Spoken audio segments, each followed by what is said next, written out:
Assalamualaikum warahmatullahi wabarakatuh. Perkenalkan, nama saya Zaskia Kurnia Putri Diana, NIM 2124-2009. Di sini saya akan menjelaskan latar belakang paradigma baru manajemen perkantoran di era digital. Jadi, perkembangan teknologi digital telah mendorong perubahan signifikan dalam manajemen perkantoran. Sistem konvensional yang masih bersifat manual dinilai kurang mampu memenuhi tuntutan kerja yang semakin cepat dan kompleks, terutama dalam hal kecepatan proses, akses informasi, dan ketepatan administrasi. Kondisi ini menuntut adanya transformasi menuju sistem yang lebih modern dan efisien. Digitalisasi menjadi solusi dengan menghadirkan sistem kerja yang lebih fleksibel dan terintegrasi. Melalui pemanfaatan teknologi, pekerjaan dapat dilakukan secara otomatis, kolaborasi dapat berlangsung secara real time, serta pengelolaan informasi menjadi lebih cepat dan akurat.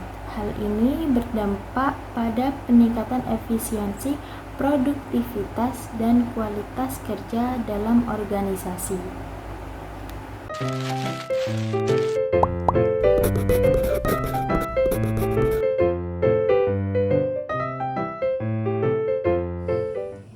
Assalamualaikum warahmatullahi wabarakatuh. Saya Abelia Merdu Priangan, NIM 2124-2012.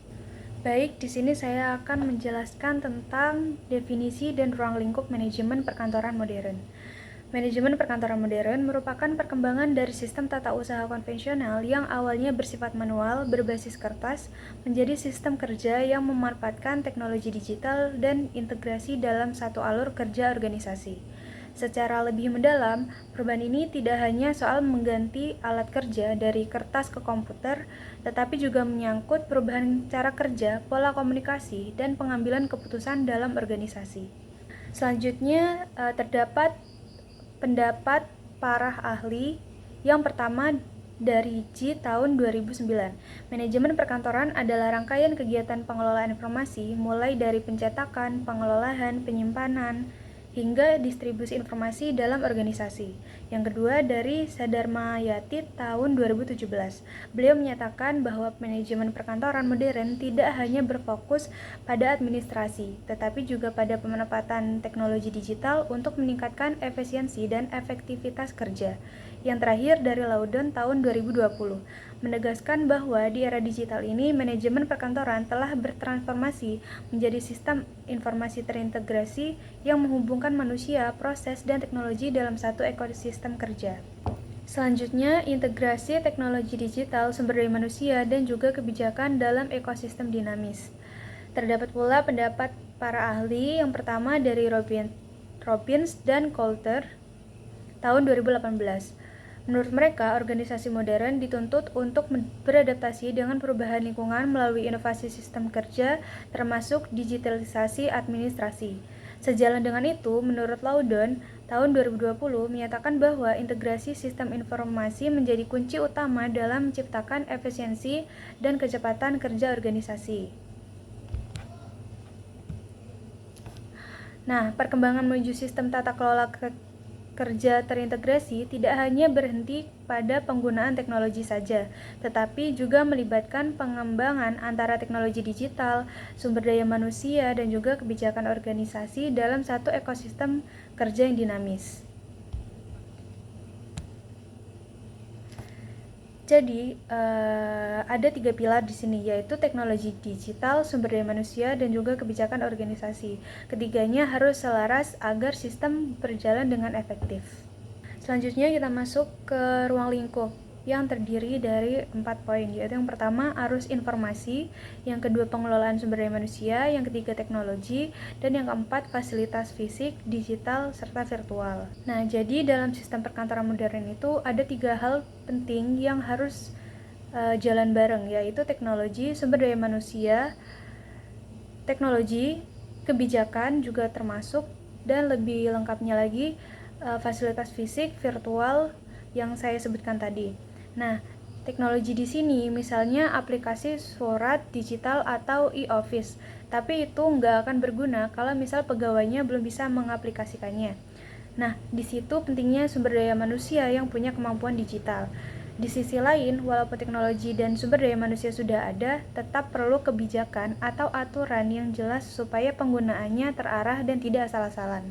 Jadi, ketiganya ini saling melengkapi. Kalau salah satunya nggak ada, sistemnya nggak akan bisa berjalan dengan maksimal. Contohnya di instansi pemerintahan yang sudah pakai e-office. Mereka menggunakan aplikasi surat digital, pegawainya dilatih untuk mengoperasikan sistem tersebut dan ada aturan yang mewajibkan menggunakan aplikasi tersebut juga. Nah, hasilnya proses kerja akan jadi lebih cepat dan efektif, kesalahan bisa dihindari, dan juga semua pekerjaan jadi lebih terkontrol. Selanjutnya yaitu contoh implementasi Basketball yang ada di Banyuwangi. Nah, penerapannya sangat nyata, bisa dilihat dari Basketball yang ada di Banyuwangi. Mereka mulai beralih dari sistem manual ke sistem digital dengan menggunakan e-arsip berbasis web untuk mengelola surat menyurat dan dokumen. Program ini didukung dengan anggaran sekitar 30 juta rupiah sebagai langkah awal untuk membangun sistem yang lebih modern. Dengan adanya perubahan ini, proses yang sebelumnya manual dan cukup memakan waktu sekarang jadi lebih terintegrasi dan praktis.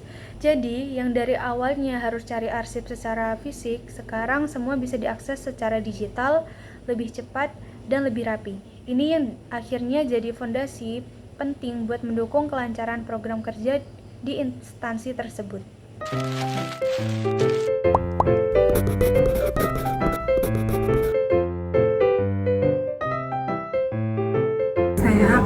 Saya akan melanjutkan yang poin B, yaitu pergeseran administrasi konvensional ke digital workplace. Nah, jadi perkembangan teknologi mendorong perubahan sistem administrasi dari konvensional menjadi digital workplace. Nah, di sini administrasi konvensional itu cenderung menggunakan dokumen fisik, proses lambat, dan komunikasi terbatas. Nah, di sini sedangkan digital workplace memanfaatkan teknologi sehingga pekerjaan menjadi lebih cepat, fleksibel, dan terintegrasi. Jadi lewat digital workplace ini kita nantinya akan terbantu. Nah, pergeseran itu gimana sih? Kok bisa terjadi? Nah, perubahan ini itu menunjukkan bahwa sistem kerja yang awalnya manual kini beralih ke digital. Jadi memudahkan kita dalam bekerja. Nah, sehingga aktivitas yang dulu itu harus dilakukan secara langsung. Nah, sedangkan sekarang pergeserannya itu sekarang bisa dilakukan secara online dengan lebih cepat dan lebih fleksibel. Nah, contohnya seperti dulu kita menulis di kertas, sekarang kita bisa mencatat secara digital di laptop, dokumen gitu.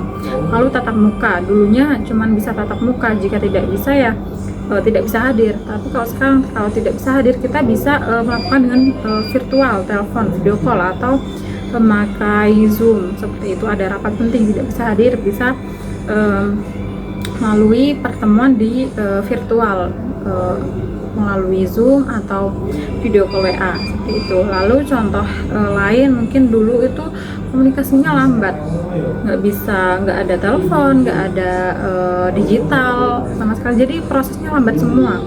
Nah, sekarang bisa cepat karena ada pergeseran teknologi. Nah, lalu ada dulu itu terbatas dalam melakukan apapun itu. Lalu pergeseran yang terjadi sekarang itu lebih fleksibel, maupun dalam hal mengerjakan apapun atau menghadiri rapat, seperti itu. Lalu dampaknya sendiri itu ada. Nah, dampaknya itu perubahan ini memberikan banyak keuntungan dalam dunia kerja maupun dunia lain. Maksudnya dunia kerja, dunia sekolah, atau dunia teknologi yang lain, terutama dalam meningkatkan efisien dan kemudahan akses informasi. Nah, namun di sini juga menuntut kemampuan teknologi yang lebih baik, meningkatkan efisiensi dan produktivitas, mempermudah proses dan pengolahan data, menuntut kemampuan dan adaptasi teknologi. Nah, seperti itu pergeseran yang terjadi administrasi konvensional ke digital workplace. Jadi di sini saya akan menjelaskan data efisiensi administrasi digital. Di situ ada data manual dan digital, yaitu yang pertama pencarian dokumen, yang kedua biaya operasional, yang ketiga distribusi surat dan persetujuan.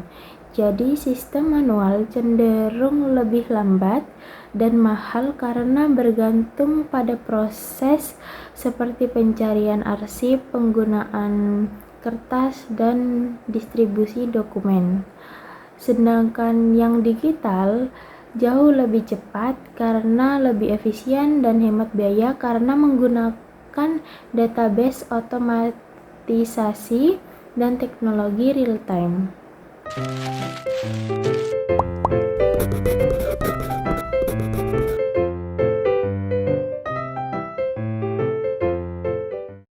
Assalamualaikum warahmatullahi wabarakatuh.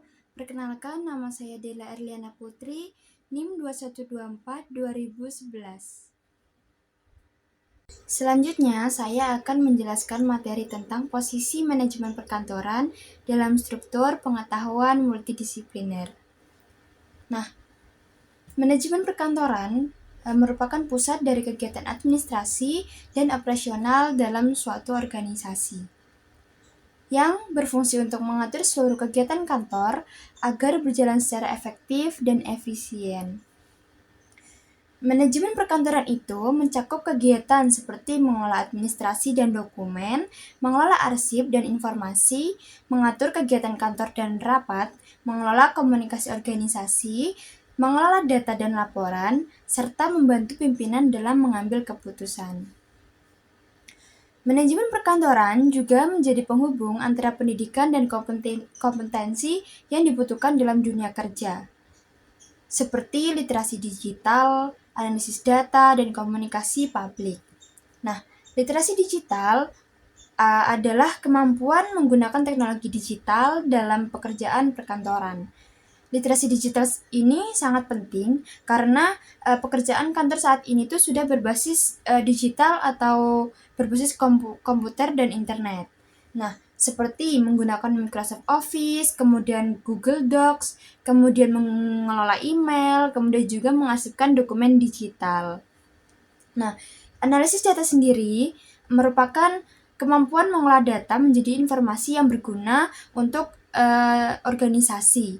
Nah, dalam manajemen perkantoran, analisis data ini digunakan untuk membuat laporan kegiatan, kemudian juga mengelola data pegawai, kemudian juga mengelola data keuangan, serta membuat grafik atau statistik. Nah, komunikasi publik sendiri merupakan kemampuan menyampaikan informasi kepada masyarakat lain atau pihak-pihak lain. Nah, dalam perkantoran, komunikasi publik ini meliputi pelayanan kepada masyarakat, kemudian sosialisasi kegiatan, kemudian juga untuk rapat, serta menyampaikan informasi resmi dan public speaking. Nah, manajemen perkantoran juga menghubungkan pendidikan dengan kebutuhan dunia kerja. Kemudian melalui analisis viewers yang dapat dilihat dari bagaimana peta kunci seperti implementation, kemudian workplace, dan data digital platform menunjukkan arah perkembangan ilmu dan kompetensi yang harus dimiliki oleh setiap orang dalam bidang manajemen perkantoran seperti itu.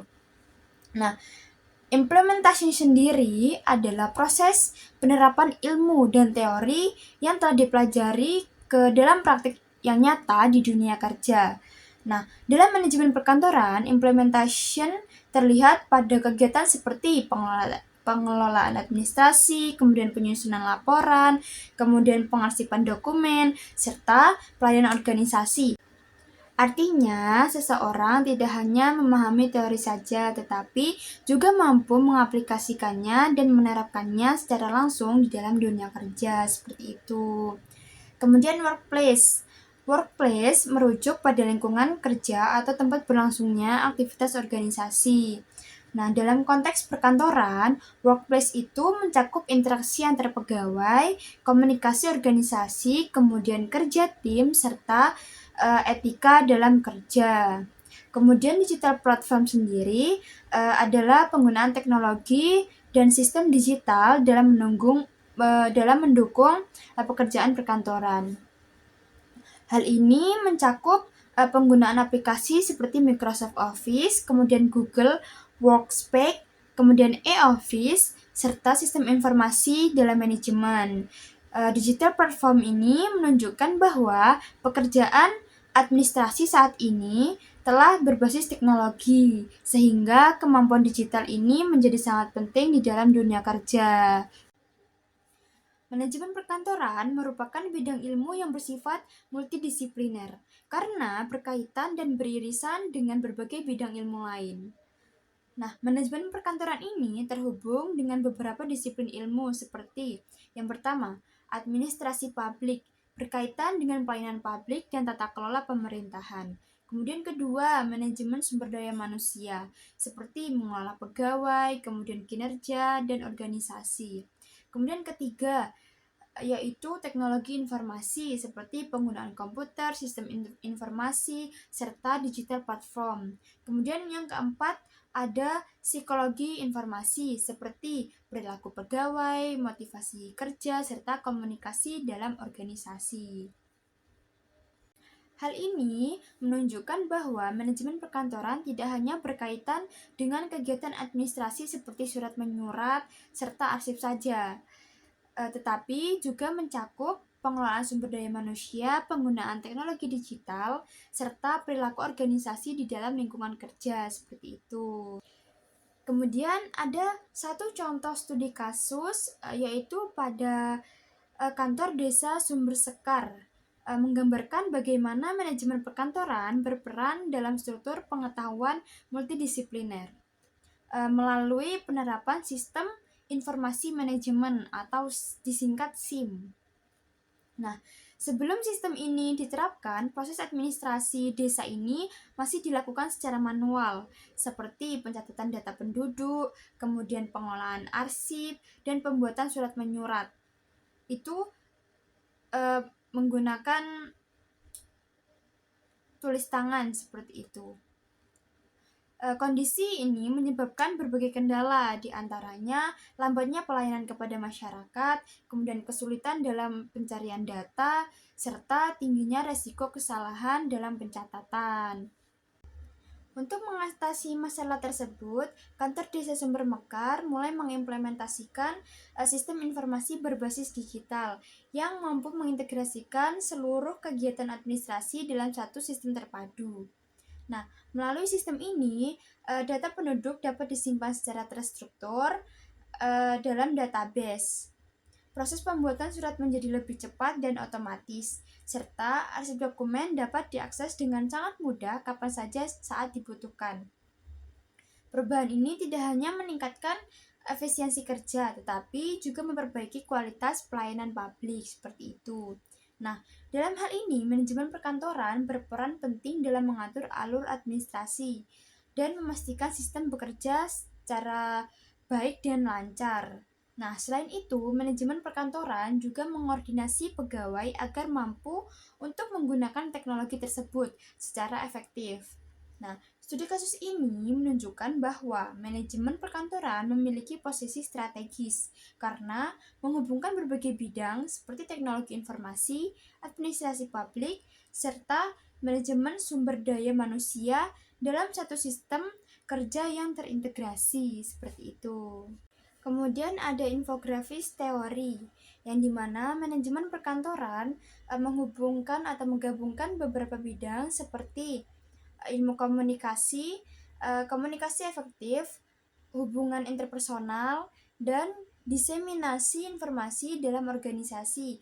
Kemudian manajemen, perencanaan, pengorganisasian, pengarahan, dan pengendalian untuk mencapai tujuan organisasi. Kemudian teknologi informasi seperti pemanfaatan teknologi, sistem informasi, dan digitalisasi untuk mendukung proses kerja perkantoran. Kemudian ada juga akuntansi dan keuangan seperti pengelolaan data keuangan, anggaran, dan pelaporan sebagai dasar pengambilan keputusan. Kemudian ada juga ekonomi seperti pemahaman kondisi ekonomi, kemudian efisiensi sumber daya, dan penciptaan nilai bagi organisasi. Kemudian tergabung juga dalam sosiologi yang seperti memahami dinamika sosial, budaya organisasi, dan kerjasama dalam tim. Kemudian hukum, yaitu seperti pemahaman peraturan, kepatuhan, etika, dan tanggung jawab hukum dalam kegiatan perkantoran. Kemudian yang terakhir ada psikologi, yang dimana seperti memahami perilaku individu dan motivasi kerja untuk menciptakan lingkungan kerja yang produktif, seperti itu. Nah, semua bidang ini saling mendukung supaya kegiatan kantor itu bisa berjalan dengan lebih baik, lebih efektif, lebih efisien, dan lebih teratur. Perannya adalah sebagai penghubung yang mengintegrasikan berbagai disiplin ilmu menjadi proses kerja yang selaras, kemudian mendukung pencapaian tujuan organisasi secara efektif dan efisien, kemudian menjadi penghubung antar bagian dan pemangku kepentingan, kemudian meningkatkan produktivitas, kualitas layanan, dan daya saing organisasi, serta mendorong inovasi dan adaptasi terhadap perubahan lingkungan. Bisa disimpulkan bahwa manajemen perkantoran itu sangat penting karena membantu organisasi bekerja secara lebih terstruktur, adaptif, dan mampu berkembang di tengah perubahan.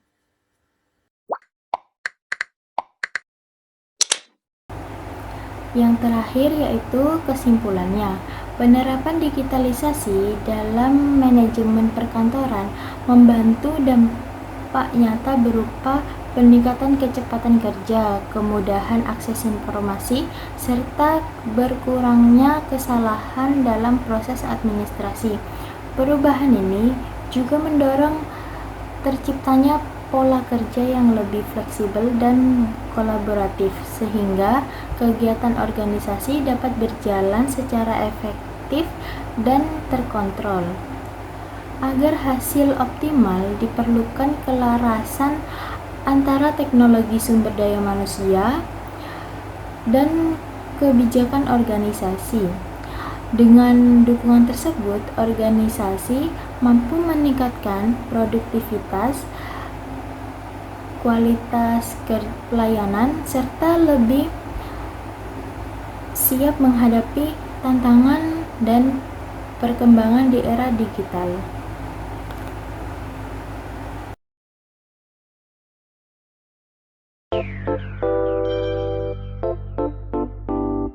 Sekian presentasi dari kelompok kami. Jika ada kesalahan mohon dibicarakan baik-baik, bukan malah pergi ke cara yang lebih baik.